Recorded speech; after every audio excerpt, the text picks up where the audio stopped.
Welcome to the Teletran 1 files, the vault of Transformers. What's in the vault today? We have a legendary Transformers show, Transformers Prime. Personally, it's one of my favorites. I've seen the movies, I've seen most of the shows, but Transformers Prime stands out. Not because of the animation, because of the writing of each episode, the lineup of Autobots and Decepticons, and how it's unique, how the story is unique than any other Transformers show I've seen. So we're gonna start with the very first episode, Darkness Rising, Part 1. Now, keep a note that in the aligned timeline, which is Transformers Prime, takes place after War for Cybertron. Team Prime, which consists of Optimus Prime, Bumblebee, Ratchet, RC, Bulkhead, and Cliffjumper. They all live on Earth 3 years after their last confrontation with the Decepticons. They have an Autobot Central Command outpost, which was located in a converted missile silo in Nevada, provided by the United States government, with Special Agent William Fowler acting as their liaison. Now, I've never seen, when it comes to the U.S. government and the Autobots, according to the movies, they're trying to hunt them down. I've never seen the government work with the Autobots in any show or movie I've seen. No, that's a win. But however, the presence of the Transformers on Earth is not generally known among the civilian population. But during the Darkness Rising Part 1 to Part 5, there are 5 episodes that begin the series. They have 3 teenage witnesses, Jack Darby, Miko Nakadai, and Raph Esquivel. They're under their protection. And how they meet, how their stories intertwine, it all starts with Darkness Rising Part 1. So, the episode starts on a bright sunny day. Cliffjumper is on the open road, boasting to RC over the comm about how he's been messing with the humans. And just so that you know, in the episode, Cliffjumper is voiced by Dwayne The Rock Johnson. Oh, I forgot. There's gonna be a lot of spoilers to all my new listeners. So, don't say I didn't warn you. So after Cliffjumper and RC were talking over the comms, Cliff detects a large amount of energon nearby. So as he goes to investigate, a Decepticon ship, if you remember Fall of Cybertron, to all my big Transformers fans out there, a Decepticon ship appears over the crater, and Decepticon troopers drop down to attack him. RC alerts the rest of the Autobots, who then head back to base to regroup. Then Cliffjumper fights on, destroying several of the Decepticons, but one of their blasts detonates the energon, causing a huge explosion. The troopers drag his defeated form back to the ship, where Commander Starscream is upset about the loss of the energon. And just a reminder, Starscream is Megatron's second in command, and the longest Decepticon that never got defeated, along with Soundwave and later Knockout. Starscream is upset about the loss of energon, and once Cliffjumper is before him, he's defiant, but then Starscream executes him. Then the Autobots arrive at the crater via the ground bridge. So the ground bridge is think of it as a magical portal, like how Doctor Strange uses to get from one place of the world to another. Think of it like that, but only if Autobots made it. If only if it was reality.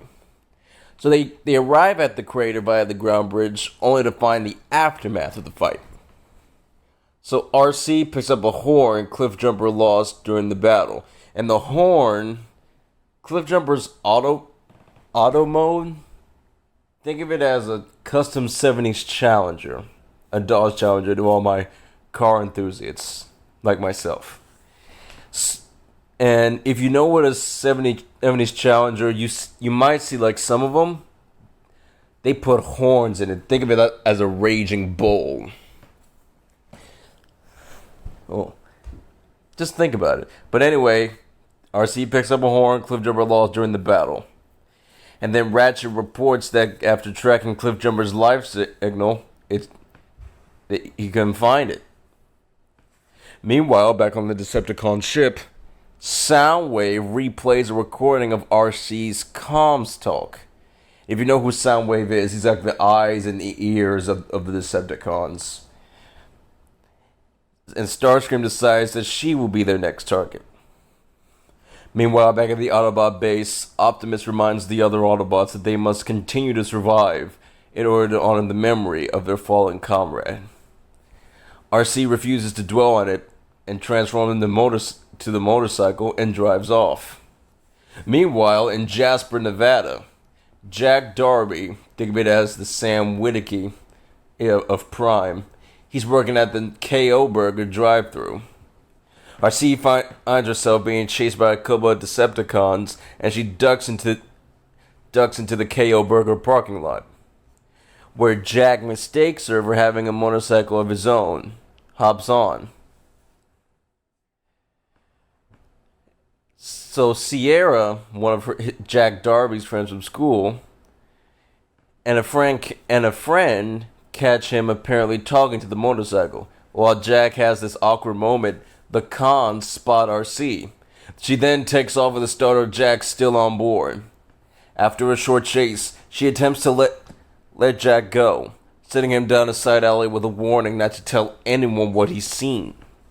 As she speeds off, she spots one of the Decepticons heading after Jack and is forced to double back and pick him up. The chase moves on to the freeway, where fellow Autobot Bumblebee arrives to help them out. Meanwhile, in a nearby drainage canal, young Raphael Esquivel is playing with a remote-control car with RC, and when RC and Jack literally drop in. Then the cons drop in as well, and first RC, then Bumblebee is blasted to the ground. Raph draws the cons' attention with his RC car, which unfortunately works too well, and Jack and Raph are forced to flee into a drain. While they make their escape, Bumblebee and RC stand defiant against the cons, and as Bulkhead joins the fight, and the two Decepticons flee. Just as you know, Bulkhead is like the muscle of the team, and he transforms into the off-road car of everyone's dreams. Meanwhile, at the Autobot headquarters, Optimus Prime informs the team that since the cons have seen the two boys, they may be targeted. At the high school, Jack and Raph meet up again, and Bumblebee and RC come to take them to HQ.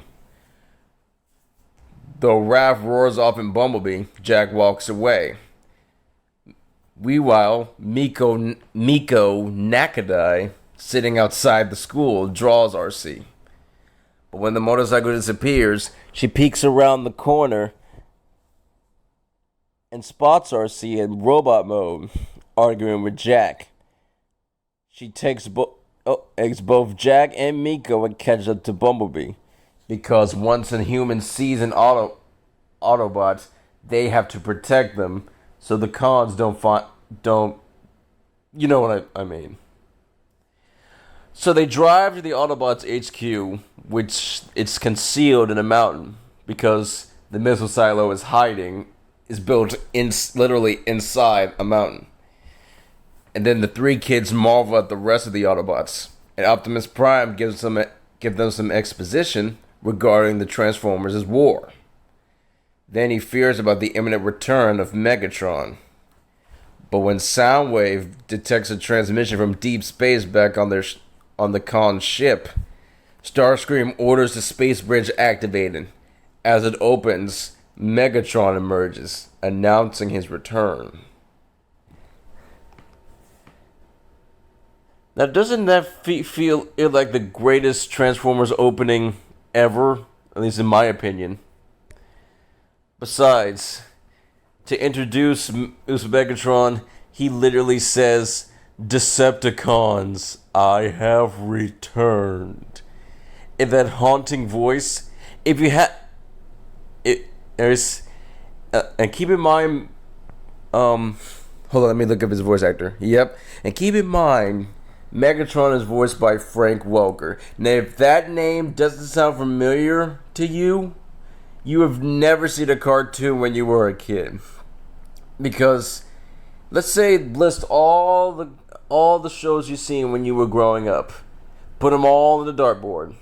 And if you just throw a dot and it lands on one of those shows, you pros look up all the voice actors, you'll probably see his name. I bet you 99.9% you'll see his name.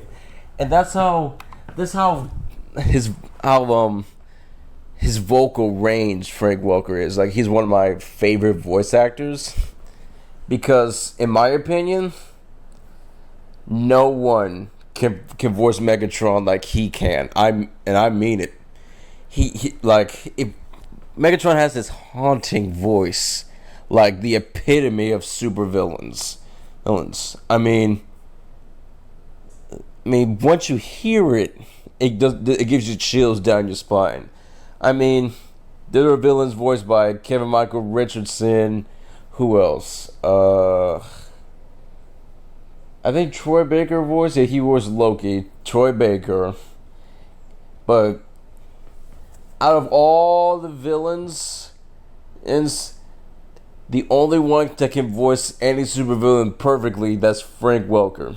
That's in my opinion.